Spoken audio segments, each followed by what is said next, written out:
Gradus yürekte, örtenim ben örtendim. Sonum öpter, koy ver beni özünden. 40 gradus yürekte, örtenim ben örtendim. Sonum öpter, koy ver beni özünden. Прям азыркы убакытка туура келген. Азыр. Бирок мен бул ыргызтарды угуп турмун эле. Ооба. Же ушул мезгилге атайын чыгардыңыздарбы же кандай? Жок, просто сөзүн элен жазгам. Мага сүйүнсө эле учуп ашып жазып. Анда бул жердин историясы бар турбайбы? Элен айтып бербейсизби? Бурная историясы. 6 жыл мурун Тунистан жазган элем жыракта бар болчу. Ошону окусуп кечке урушуп жазбайсыңбы деп. Мага набыр жазып. Текст башка бирөөгө жаздыргысы келбейт да. Өзүң жазсаң башкача болот деп анан кечке урушуп жиним келип жазган болчу. Жинибиз келип атып жазган. Анда жинибиз келбей жазган мындай жакшы болот. Өзүнүн ырларына жазат, жана орусчада. Орусча мен кыргызчага жазчумун, анан постоянно студияда отуруп музыка көп жазып отуруп. Сөздөр жок да. Музыка айланып кеткен сөздөр. Музыка айланып кеткен сөздөр. Мурда жазчумун, азыр эмнегедир такыр келбей эле, жаза албай эле. Мен деле ошо кыргызча жаз дегенде мен кыргызча кишинин ойда жазганчы. Ошого мындай вытаски болот да, өзүмдүн чыгарып атып, жазганы болгон. Негизи буга чейин сон болгончу. Жок, сонукен мен да угуп турмун деп атпаймынбы? Мисалы, атайын издеп уккан эмесмин, бирок угуп турмун да. Өзүңүз ага чейин орусчалар жазчу элеңиз чыгармаларыңызды? Ооба. Мен орус тилинде ырларым көп эле, буюрса жакында да чыгат го. Баягы ырыңызды угуп калдым, ошол сиздин ырыңыз турбайбы, баягы албашты мени басты. Аны мен аны бастым, албашты мени басты деген. Аны сиз өзүңүз жазгансызбы же кандай? Ооба, аны чөз отуруп жазганбыз. Эми ал 5 мүнөттүн ичинде жазган болчу. Ооба, өлө популярдуу болчу. Киного албаштын кино тартып анан ошого маркетинг план болчу. 15 мүнөттө эле жазылган, ал ыр эмес. Кино үчүн эле жазылган. Кино үчүн эле, баягы албаш деген вирусный ролик кылып чыгарганбыз. Бирок ошондон кийин көбүрөөк тааныла баштадыңыз окшойт, Жок, мен ырдадым деп эч жерде айткан эмесмин. 3 кыз эле ырдады деп ошондой кылып эле чыгарып койгонбуз да. Анан кийин эле ошо Салам Кыргызстанга чыгып тургандан кийин ошондон кийин келдилер, сен ырдап турбайсыңбы деп калышты. Бизге да бир ырдап коюңузчу, пожалуйста, ошолорду.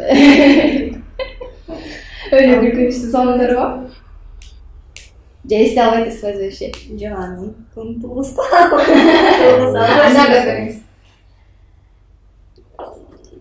Анда жаш болчумун да деп эле. Менден башкача болчу. Жолдо башкарып калды. Мен кийин сиздерди ошо экөөңүздөр чогуу болгондо тааный баштадым да. Анан карап көрсөм, ошол ырды сиз ырдаган экенсиз көрсө. Мага аябай кызыктуу болгон да. Элен ырдаган турбайбы депчи. Ал кезде сиз өзүңүз башкача мындай образыңыз да башкача болчу экен, азыркыдан. Образың кандай экен? Билбейм, анда кандай десем. Билбейм, башкача болчу да. Салам Кыргызстандагы айтып атасызбы? Ал кезде жаңы аттанып аткан кез болчу. Ошол бизнеске негизи эле ор жака көп маани беришибиз экенбиз ал кезде.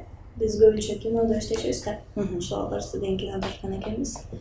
Ошол үчүн көп деле изденип деген нерсе болгон эмес окшойт. Анда кино деп жүргөн кез болчу.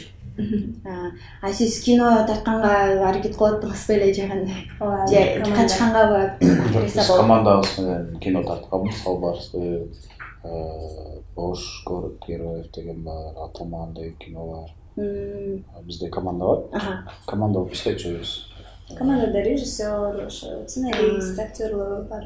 Ал ошо уланып атабы же ал тармакты таштап койдуңуздар азыр? Уланып атат азыр, бирок кино эмес, азыр биз фестиваль жасап атабыз жакында. Кандай фестиваль? Айтыш деген фестиваль болот. Кыз жигиттин айтышы болот. Сүйлөшүү деген фестиваль. Бул жөн гана айтыш эмес, бул айтышта 15 курч темалар көтөрүлөт.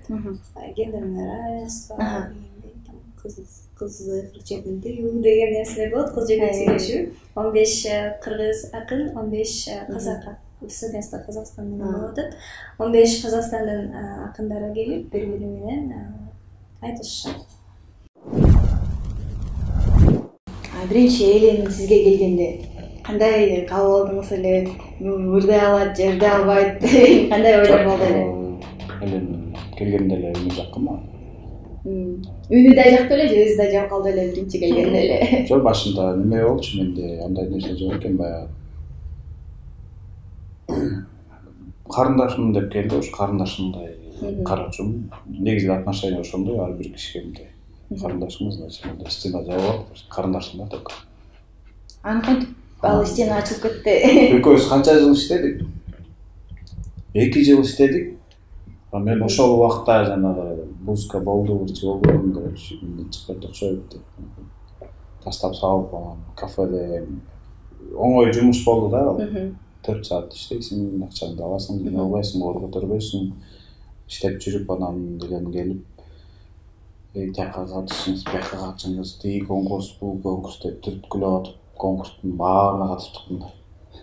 Жанымда жүрдү. Постоянно поддержка жүрүп, поддержка аябай жакшы болду да. Ошол себептен болуш керек. Кармаш керек экен ошол кызды.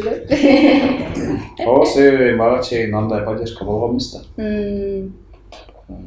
Поддержка болбогон үчүн анан жана тияка демеге барып, электротехник заводко барып, ночьта сваркада иштеп жүрдүм кичинекей кезимде.